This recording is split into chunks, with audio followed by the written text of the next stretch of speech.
Hello, and welcome to my September budget with me.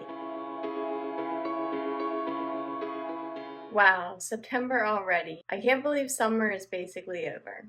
It feels like we spent all summer just trying to get the pool up and running with all of the issues that we've had with it, and we haven't been able to enjoy it hardly at all. But I think we'll still have about another month before we have to close it. Well, let's just get right into the budget. So, first of all, we're not expecting any changes in our income. My paycheck is expected to be $3,322.03, and this is after tax, and I'm expecting to just get paid twice this month. And then my husband's paycheck is going to be $2,179.66, and he's also expecting to get paid just twice this month. And then I'll get back to the interest once I fill out everything else so that I make my budget zero.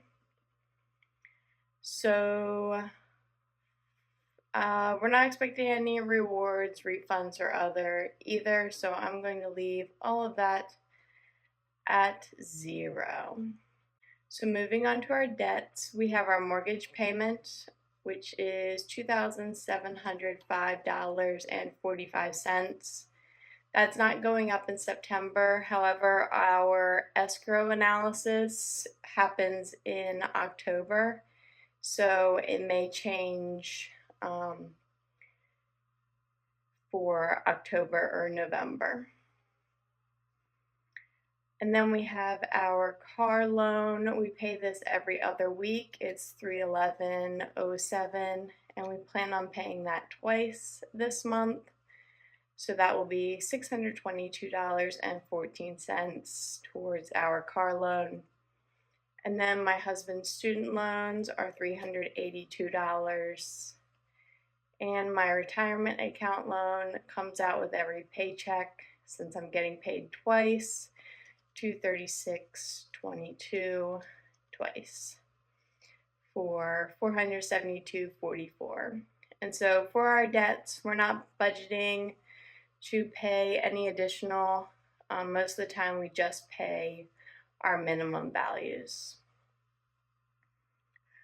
So moving on to our fixed expenses, we have our utilities. That is still $184, although I think we're going to get the $12.50 discount again this month. But I'm just going to budget a little bit higher, and then if we get that discount, then that'll give us a little bit more wiggle room with our spending. And then our car insurance, that's $156.98. And then our internet, always $29.99. And then Acorns, my after-tax brokerage account, is just a $1 subscription that I pay for every month. And then daycare, I think my daughter should be going back full-time. We're kind of considering switching her to a different daycare. But for now, I'm going to budget $1,500, and that's $300 a week. I think there's five Mondays in September or something. So that's why I'm budgeting $1,500 for her daycare. So overall, our fixed expenses are just under $2,000, which is not very bad. So for our savings, I contribute to an FSA with my paycheck. It's $20 per pay, so we will be contributing $40 this month. For my husband's IRA, we're currently not contributing to his Roth IRA because we have our other savings goals that we're working on, so I'll put zero budgeted for that. I am still contributing to my after-tax brokerage account, but I'm just doing like the bare minimum, a $5 monthly contribution plus roundups. So I just budget $10 for acorns.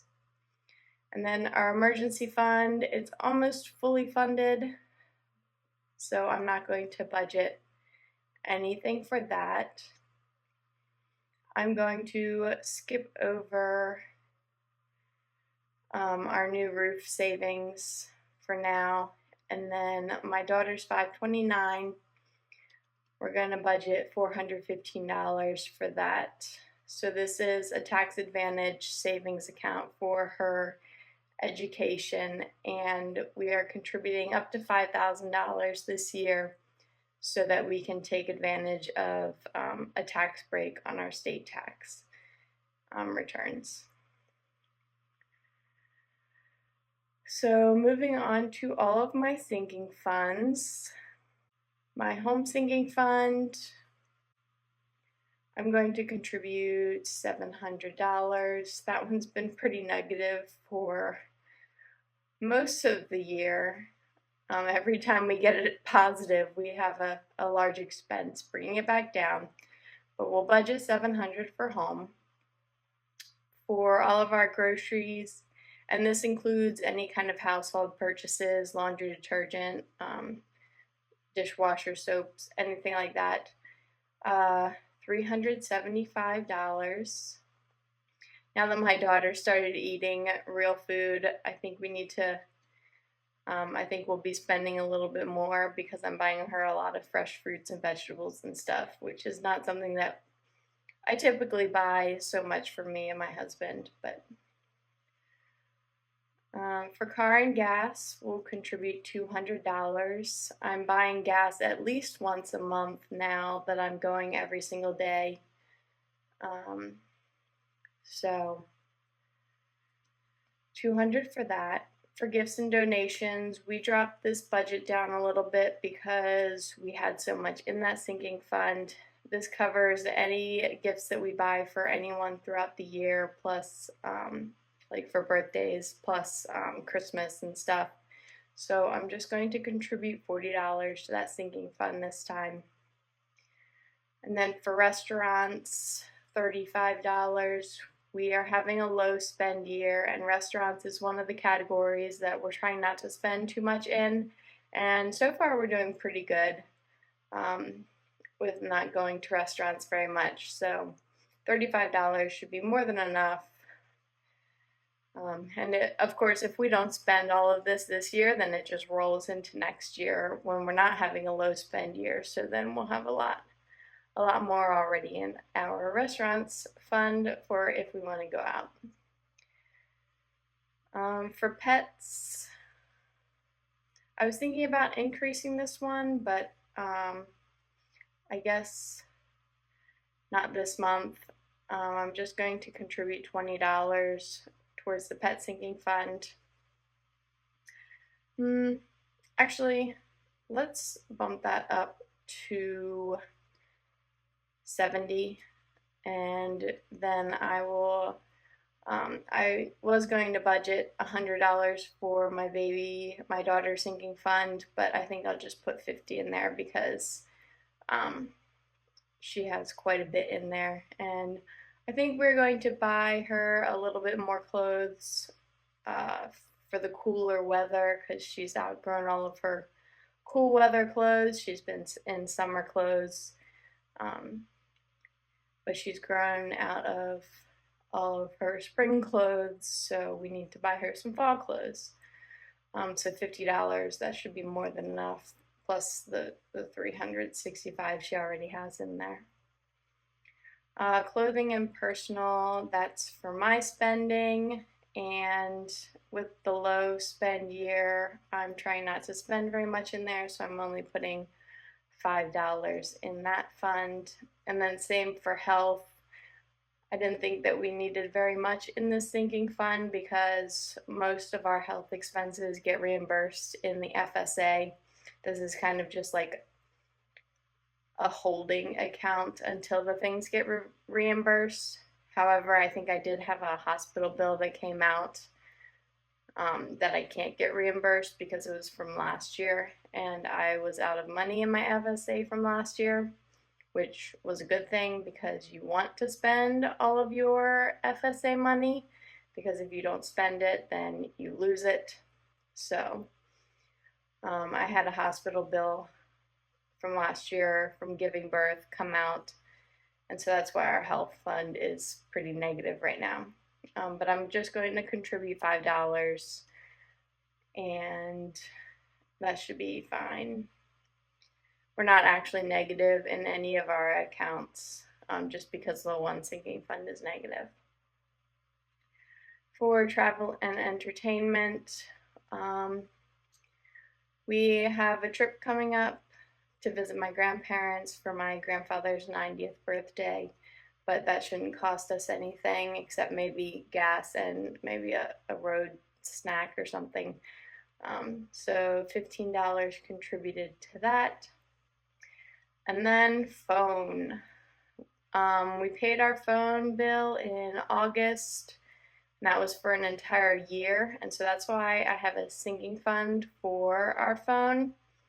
It was more expensive because of all of the fees, almost $52 in fees, so I don't think budgeting $45 a month going forward is going to be enough, or will always be negative in this fund.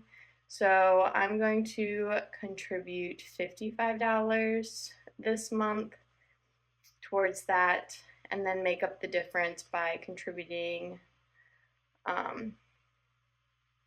just $5 to miscellaneous, because originally I was thinking I would do $45 to phone and $15 to miscellaneous.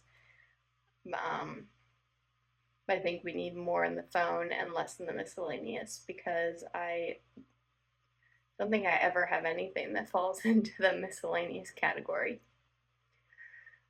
So that leaves me with $2,929.38. So to make that a nice round number, I'm going to assume that we will get 62 cents in interest, although most likely we will get a lot more than that. I think I get like $130, $140 in interest, because all of my savings are in a high yield money market account, which gets me 5.25% interest. So I've been getting quite a bit in interest this year. So it's definitely going to be way more than 62 cents, but I like to be conservative in my budget, although that's probably really, really conservative. But we will put the remaining $2,930 into the savings for our new roof. So we had our roof replaced in April, if you're new here, and that is, we went with the interest-free financing for a year, and the entire roof costs $44,055, and we need to pay off that entire amount before next April so that interest doesn't accrue on it. So we've been saving quite a bit. As you can see, we have over $25,000 saved already, and hopefully we'll get the $44,000 saved up by the end of the year, but definitely by next April, because we don't want to pay that interest. It's like a 20% interest rate, and yeah, we're not for paying that kind of interest rate. So I think that's about it for my budget. If you haven't done your September budget, it's not too late. You can get started. If you have any questions about getting started, leave them down in the comments. I have a budget template down there as well that you can use for free. If you're interested in following along with my family's journey as we work towards financial independence, paying off our debt, and saving for retirement, then please hit subscribe, because I would love to have you follow along. Thank you for being here.